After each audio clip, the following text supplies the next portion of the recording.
سلام حبوباتي، ان شاء الله تكونوا بخير، تكون صحتكم مليحه، تكونوا في احسن احوالكم. ان شاء الله حبوباتي، تكونوا تستمتعوا بهذه الاجواء الشتويه. انا نروح نموت على هذا الجو، يعجبني بلاخص كي نكمل الشغل تاعي وخدمتي ونتبربر هكا بالزهره.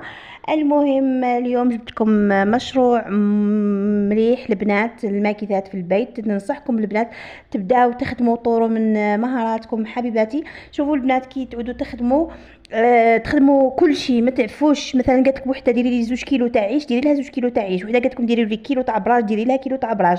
شتو البنات هذو الحوايج؟ كي تبداي تونغاجي ديجا، كي تبداي تونغاجي تخدمي معناتها راح تبداي في المشاريع نتاعك. واحد يشوف خدمتك تعجبه، مثلا العيش تاعك تقولها وين من عند من شريتي، من عند من طيبتي هذيك الحاجه، وهكا تبدا تمشي لكم الخدمه. البنات ماشي البنات تكون عندك كيلو ولا 2 كيلو تاع عيش مثلا، ولا كيلو تاع شخشوخه، ولا 2 كيلو تاع حاجه، تقولي انا على جال هذه 2 كيلو راح نتعب روحي وندير خليني هكا. البنات يحكمكم العجز وما تخدموا والو. البنات انا هنايا عندي كوموند تاع عيش، هيا قلت مالا نشارك حبيباتي فيها. ونقول لكم هنا حبوباتي اللي مازال ما اشتركتش في القناه، نقول لك واش تسناي حبيبتي، انضمي للعائله الصغيره تاعنا، ان شاء الله راح تستفادي وتستفادي معنا يا حبيبتي. هنا على بركه الله ونبداو بسم الله. هناك اول خطوه حنعد لكم الصياير اللي نستعملهم في فتيل العيش.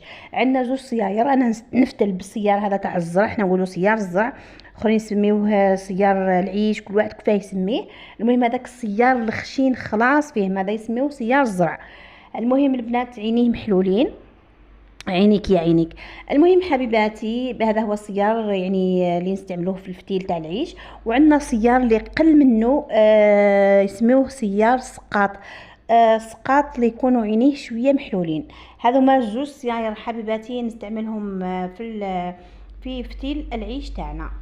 وهنا بسم الله نبداو البنات في فتيل العيش تاعنا. قبل ما تبداو اي حاجه لازم البسمله، هي الشيء الضروري والضروري جدا في الحوايج تاعكم. هكا يعطيكم ربي البركه في الرزق تاعكم ويعاونكم ربي.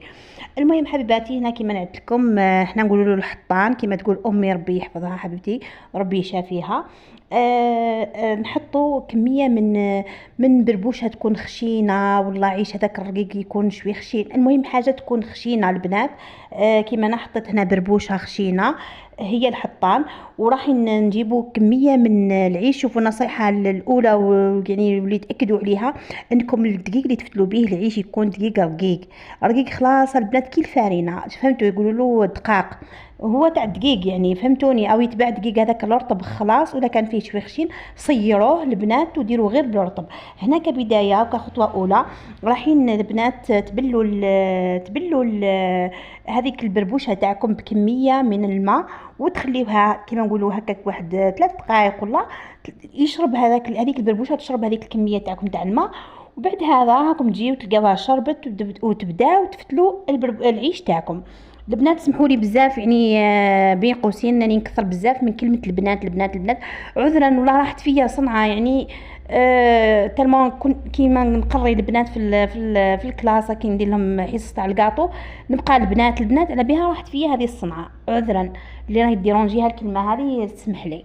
المهم هنايا شوفوا تبداو، هنايا تبداو تحطوا في الكميه من الماء وما تكثروش الماء. ما كانش حاجه تفزد لكم العيش انكم تكثروا الماء. هنايا الماء تحطوه غير بلي كونتيتي صغار، تحطوا كيما نقولوا بخه خفيفه خلاص، تقدروا ديروا حتى بالمرفه تاع القهوه. وتبداو تخلطوا هذيك البربوشه تاعكم، تخلطوا لها هذيك الكميه تاع الماء، تشرب هذيك الكميه تاع الماء، وتزيدوا تهزوا كميه من الدقيق هذاك البنات، كميه من الدقيق هذاك تاعكم تحطوه. وثاني ما الكميه تاع الدقيق ما ديروش كميه كبيره. المهم بين الماء والدقيق، بين الماء والدقيق، وتبقاو البنات. شوفوا عندكم ثاني نصيحه البنات، الحركه تاع يديكم ما تكونش تخدموا بيديكم وهما مبلاطين على الخليط تاعكم هذا، لا لا البنات شوفوا ديروا شغل يديكم فوي صباعكم، تخدموا غير بصباعكم هكا، وتلهثوا تدوروا وانتم راكم تضيفوا الماء والدقيق عذرا. المهم هذه هي البنات بالنسبه لطريقه تحضير العيش، تبقاو بنفس الطريقه حتى يتشكل عندكم العيش. وتشوفوا نتوما هنا مع البدايه راه هو كي شتو يتشكل لكم اخرين كبار اخرين صغار، مي مايش مشكل. هنايا شوفوا واش راح نديروا، راح نتفصلوا. هنايا قبل ما تفصلوا راح نعطيكم ثاني طريقه في انكم كيف تحطوا الدقيق في العيش تاعكم نتوما تفتلوا فيه. تجيبوا تحطوا كميه من الدقيق، يعني كميه على الجنب تاعكم تاع القصعه، وتبداو تبخوا بالماء. تجيكم سهله، خير ما تهزي من الكيفات اللي قدامك وتزيدي تلوحي الدقيق. تجيك هكا خير. انا البنات عجبتني الطريقه هذه، حطيت كميه من الدقيق على الجنب تاع القصعه، وبقيت ندير الماء ونجبد بشويه الدقيق، ونجبد بشويه الدقيق وانا ندير في الماء حتى يبدا يتشكل عندكم العيش. حبيباتي هذه هي طريقه سهله مهله. المبتدئات ننصحكم انكم تبداو تونجاجي وتخدموا على رواحكم حبيباتي. وهنا شوفوا حبوباتي بعد ما يبدا يتشكل عندكم العيش او يجيوكم حبات رقاق حبات خشان، ما تكملوش تفتلوا في العيش وتلوحوا في الماء وتلوحوا في الدقيق. هنايا شوفوا النصيحه اللي نوجهها لكم، تجيبوا هذاك السيار تاعكم نتاع الزرع حبوباتي وتفصلوا كما تقولنا امي ربي يحفظها، تقول لي افصلي العيش تاعك معناتها العيش اللي بدا يتكون ها هو كذا اللي فوق السيار معناتها بدا يخشان، نحيوه على جنب بس مازال ما كملناش العيشه. نحطوه على جنب ونزيدو نكملوا على هذاك الرقيق، نزيدو نديروا له كيما ما فين نديروا عيش. كيما كنت درت لكم على البدايه، الماء دقيق الماء دقيق حتى يزيد يتشكل لنا عيش يكون موش خشين، يكون شويه رقيق. بعد هذا راح نجيبوا هذاك العيش اللي تشكل عندنا يكون رقيق، وتعاودوا تزيدوا تلوحوا له ان شاء الله تكونوا فهمتوا عليا. تبداو ها هو كي العيش تاعي اللي يعيش بصحه ورقيق. هنا بعد ما كيما نقولوا ما فيش دوك الرطب هذاك، زدنا لحنا له كميه من الدقيق، بقيت نلوح له الدقيق والماء دقيق الماء حتى تشكل لي هذا العيش. خلاص هنايا بعد هذا بعد ما تاكدت من العيش تاعي الحبات تاعو كيما راني بغيتهم. هنا كاين اللي يشتيه خشين كاين اللي يشتيه رقيق. نجيبوا كميه من الفارينه ونلوحوا له كميه مليحه من الفارينه.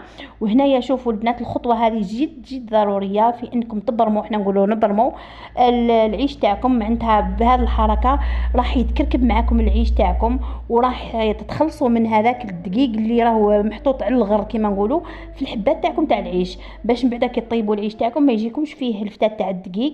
وثانيت هنا اذا كان لقيتو كيما راني ندير، اذا كان لقيتو حبات شويه خشان على خاوتهم نحيوهم البنات تخلصوا منهم عادي جدا. تقدروا تزيدوهم في كسره ولا تقدروا طيشوهم تعطوهم مع بريش الدجاجات ولا مع بريش كيفاه. المهم ما ترميوش نعمه ربي في لابوبال حبيباتي. خلاص بعد ما برمتوا البنات البرمه هذه تبرموه يعني تحكوه على سطح القصعه تاعكم، ديروا له واحد زوج مرات حتى 3 مرات. بعد هذا راح نجيو تهزوه بالكميه صغيره وتبداو تصيروه في السيار تاعكم تاع الزرع هكا. شوفوا الحبات تاعكم اللي راهم عيش مليحه ويبقاو الفوق، واللي بقاو كيما نقولوا رقاق ولا على الغر ولا راهم يهبطوا لكم من تحت السيار مع الغبره هذيك تاع الفارينه. هنا خلاص حبوباتي تكون عندنا العيش، حطيته فورته. ها هو كي بعد ما فورناه تفويره اولى. هنا ها هو كي العيش تاعي راح نحلوه كيما انا هنايا يعني حليته، تخليوه يبرد شويه وتبداو تحلوه ويتحل معكم. بعد هذا تنشفوه وتجمعوه في ساشيات وتبيعوه للزبونات. بالنسبه للسعر الباين البنات راهم يبيعوا فيه ب20 ألف للكيلو. ما تقوليش 20 ألف نتاع بلا جالها روحي، لا يا الحبيبه راني نصحتك مع البدايه قلت لكم 20 عند 20، ومثلا حاجه عند حاجه، مثلا كيلو براج كيلو تاع اسفنج كيلو تاع ما باليش مسمن هكا شتي. تبداو تخدموا شتي كل نهار تخدموا شويه حتى تعودوا تخدموا بزاف حوايج ويكون عندكم بزاف حوايج تخدموهم، وهكا تدخلوا مصروفكم الخاص حبيباتي. هنايا كاين اللي ما بغاتش تشيح العيش تاعها تقدروا ديروه في الساشيات وتحطوه بعد ما تفوروه يبرد في الكونجيلاتور وخلاص. هنايا البنات انا سخفوا بناتي على العيش، هاني نحيت منه شويه راح نبخه بالماء ونعاودوا نفوروا ونديره لهم للعشاء. ان شاء الله البنات تكونوا فهمتوا عليا واستفدتوا من هذه المشاريع اللي راني نقدم لكم فيهم حبيباتي. والله العظيم راني نمد لكم من القلب وبحب. نتمنى كل وحده تنشط على روحها وتخدم على روحها، خاطرش الخدمه راهي عباده كما قال ربي والنبي. المهم حبيباتي ان شاء الله تكونوا استفدتوا ولو القليل. وهنا اللي ما دارت ليش جام باش تسناي حبيبتي ديري لي جام فضلا وليس امرا. الى اللقاء.